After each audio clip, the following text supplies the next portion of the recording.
안녕하세요. 저는 서준이에요. 우리 가족은 주말마다 시골에 다녀와요. 옷차림을 가볍고 편안하게 하고요. 농사 짓는데 필요한 곡괭이와 오미 등을 챙겨요. 바로 주말 농장에 갑니다. 이곳에는 우리가 가족을 위한 작은 밭이 있어요. 작년에는 물을 심고 상추를 심었어요. 씨 뿌리기는 정말 재미있어요. 올해는 토마토를 심고 물을 심었어요. 햇빛이 뜨겁고 옷에 흙이 묻었지만 쑥쑥 자라는 모습을 보니 뿌듯했어요. 이렇게 몇 달 열심히 일하자 잘 익은 농작물을 거두게 되었습니다. 그런데 저는 문득 궁금해졌어요. 우리 말고 다른 농촌 지역에서는 지금 무엇을 수확하고 있을까? 다른 지역은 어떤 농작물이 유명할까요? 한번 알아보도록 하겠습니다. 지역별로 어떤 농작물이 유명할까? 경기도를 보면은 포도, 쌀 유명하고요. 충청도는 고추, 사과, 인삼, 딸기, 밥 그리고 청주가 유명합니다. 그리고 전라도는 배, 차, 쌀, 돌산가, 시구, 제주도는 귤, 라봉, 유채, 블루베리. 제주도 여행 한번 가고 싶네요. 강원도는 감자, 배추, 송이버섯, 쌀, 잣 있고요. 경기도 오이, 부추, 지근지, 곶감, 캔디비 있습니다. 자, 이 농작물 어떤 음식을 만들까? 김치로는 당연히 배추, 고추 만들겠고요. 뼈는 쌀밥을 만들겠고, 토마토는 스파게티 만들겠고요. 오이로는 오이냉국, 밀가루는 빵, 국수, 양파, 감자는 카레라이스를 만들겠지요. 자, 정말 쉽네요. 또 궁금한 게 생겼어요. 우리 농장, 주말 농장은 아주 작지만 김씨 아저씨 농장은 정말 크거든요. 아마 100배는 더 클 거예요. 채소를 가꾸는 밭도 있고 뼈를 기르는 돈도 있어요.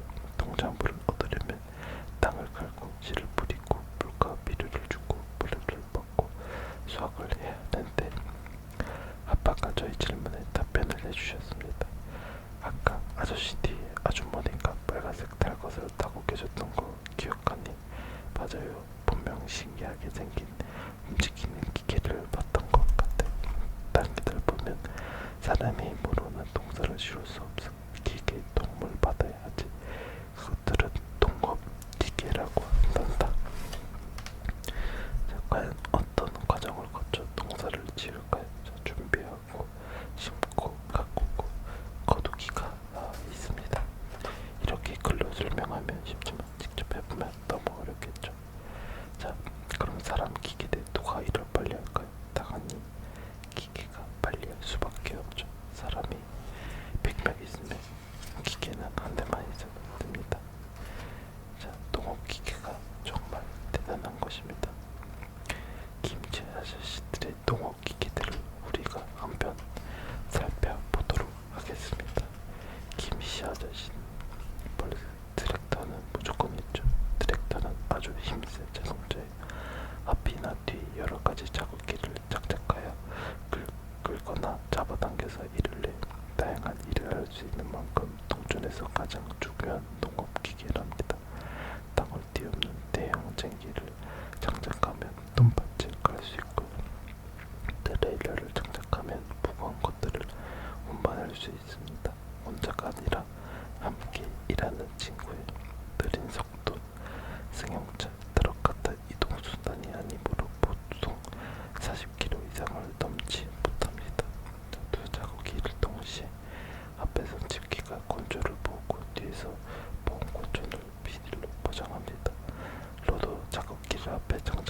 지역을 갈아주는 바로 그런 자극기입니다. 드릴러 이거예요. 동기구 등을 운반할 사람도 태울 수 있습니다. 엔진의 차이 앞서 소개한 트랙터가 버스만큼의 힘이라면 경운기는 오토바이만큼 아주 작은 힘입니다. 돈에 볼을 옮겨 싣는 이항기. 이항기는 모내기를 하는 농업기계입니다. 네모난 복판 위에 벽실을 뿌려 볼을 기른 후 이항기에 장착하여 돈에 옮겨 심어요.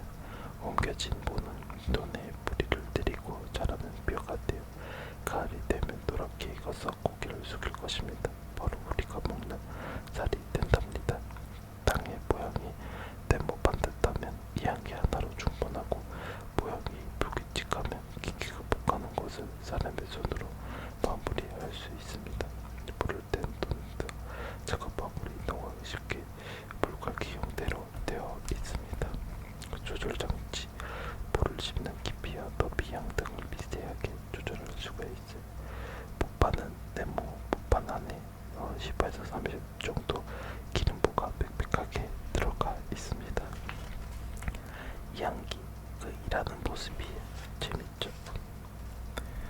그 다음에 대비 살포기인데 나갈 기름지게 하여 작물의 성장을 돕는 비료는 천연 비료와 인공 비료가 있습니다. 대비는 천연 비료로서 풀이나 집, 동물이 배설물 따위를 섞인 거름을 말하고 있습니다. 대비를 꼭 뿌려야 하는데 넓은 밭에서 사람이 일일이 뿌리면 힘들고 오래 걸릴 거예요. 대비 살포기에 적재하면 가득 채운 요리조리 왔다 갔다 하면 알아서 빈틈없이 골고루 뿌려줍니다. 자, 그렇다면 궁금한 게 있어요. 천연 비료와 인공 비료는 뭐가 다를까요? 바로 천연 비료는 자연 비료라고 하면 사람들이 오래전부터 써온 대비가 대표적이에요. 인공 비료는 화학 비료라고 하며 인공적으로 추출해낸 화학 물질이 주로 질소, 인칼륨을 말하며 식물이 더 빠르게 크게 자라는데 도움을 주고 있습니다. 자, 벼를 수확하고 탈곡하는 콤바인이 아주머니가 타고 계셨던 농업기계는 바로 콤바인이었습니다. 다 자란 벼, 보리 등을 앞쪽에 달린 칼날로 베어대기 수확하는데 안으로 들어간 이 싹은 나달을 덜어내는 탈곡 과정을 거칩니다. 저장된 그 안에 나달로 가득 차면 옆에 달린 배출관통에 쏟아냅니다. 콤바인은 영어로 두 개의 기는 수확과 탈곡을 하나로 만들었다는 뜻입니다. 이게 곡물 배출관이고요. 이게 바로 수확 장치입니다. 이렇게 일을 하고 있는 모습이고요. 배출하고 있는 모습입니다. 안녕하세요. 저는 소준오빠 동생 세린이에요. 이번 주에 주말 농장 다녀왔어요. 김치 아저씨가 농장에서 다양한 농업기를 알려주셨어요. 너무 신기하고 재밌었습니다. 견학이 끝난 후 아주머니는 제가 좋아하는 바나나와 파인애플을 간식으로 주셨어요. 신난다. 저는 아저씨에게 이 과일도 직접 기르셨냐고 여쭤봤어요. 그러자 아저씨가 말씀하셨어요. 우리가 사는 지구는 다양한 기후를 가지고 있단다. 더운 나라도 있고 추운 나라도 있지. 바나나와 파인애플은 우리나라보다 더운 나라에 기를 수 있어. 이건 수입 파인애플이란다. 정말요? 다른 나라의 농장에도 가보고 싶어요. 지구 곳곳의 기후는 어떻게 다를까요? 자, 대한민국이 살고 있는 이 초록색 이 계열은 온대 기후에 속하고 있습니다. 사계절이 구분없고 온화한 기후에 사계절에 구분이 있죠. 동아시아는 여름에 비가 오고 겨울에는 건조하지만 유럽은 여름에 건조하고 겨울에 비가 오고 그래서 대표 동작물이 서로 다르대 땅의 높이에 따라 동작물이 달라지고 있습니다. 우리 유튜브 친구들은 어디에 살고 있나요? 한번 알려주세요. 열대 기후가 있고 열대 기후가 있습니다. 참 더운 날에 사는 건 많이 힘든데 고생이 많습니다. 이 농작물은 어느 나라에서 많이 수확할까요? 포도는 온대 기후에서 자라는데 프랑스나 이탈리아이고요. 옥수수는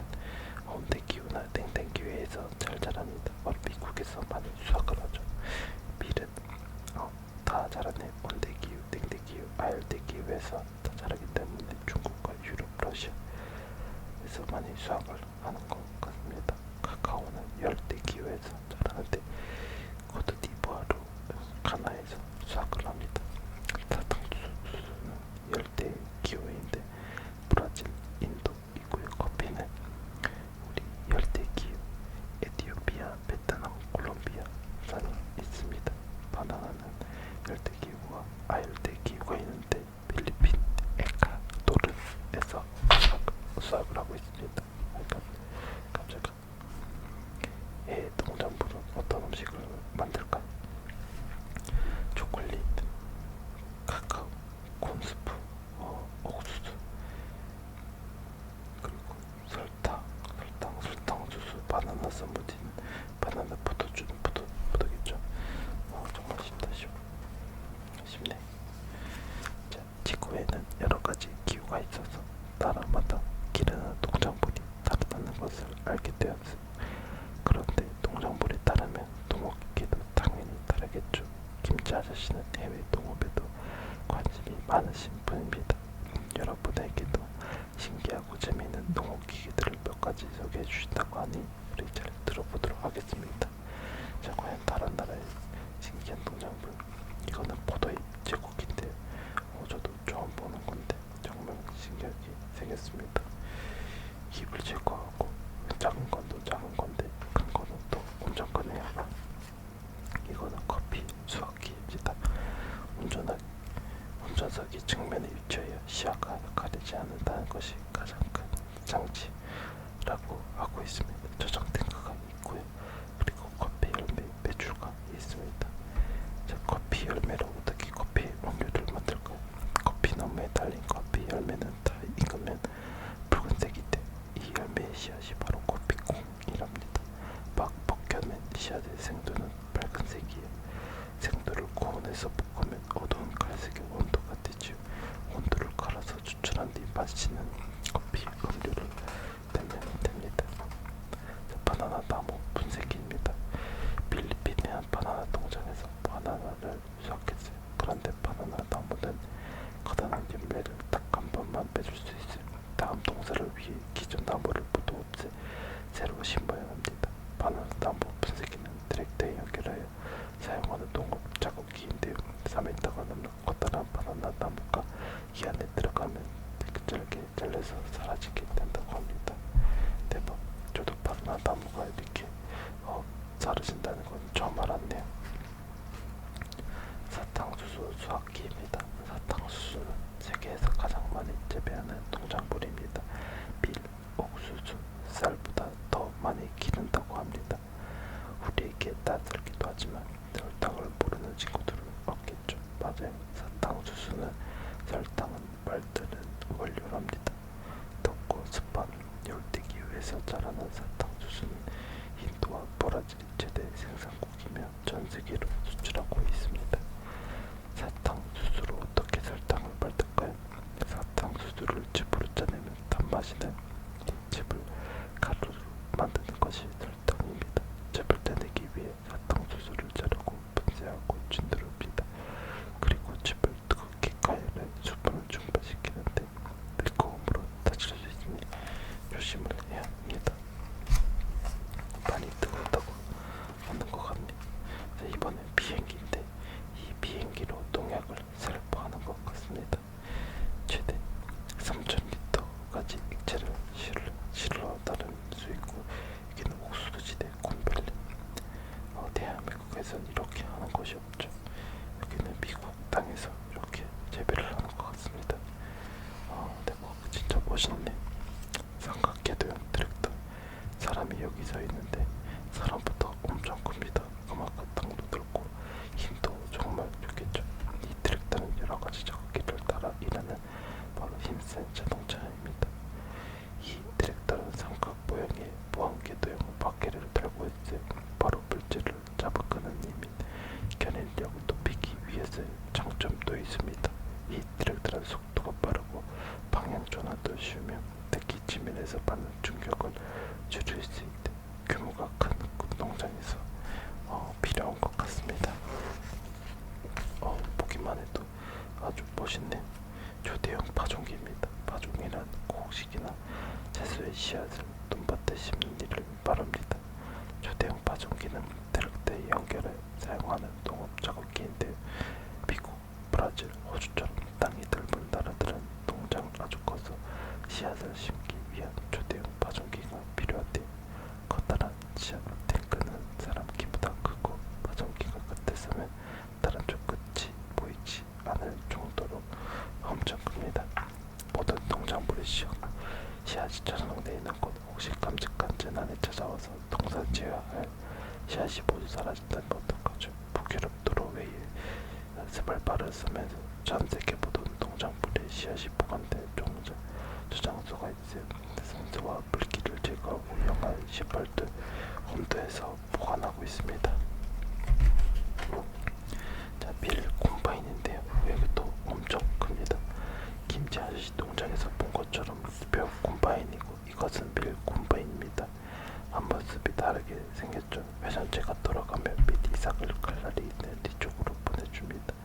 안으로 들어간 이삭은 나라를 덜어내는 탈곡을 탱크 안에 보관되지. 밀의 최대형 생산지는 중국과 유럽이지만 수출을 가장 많이 하는 나라는 러시아라고 합니다.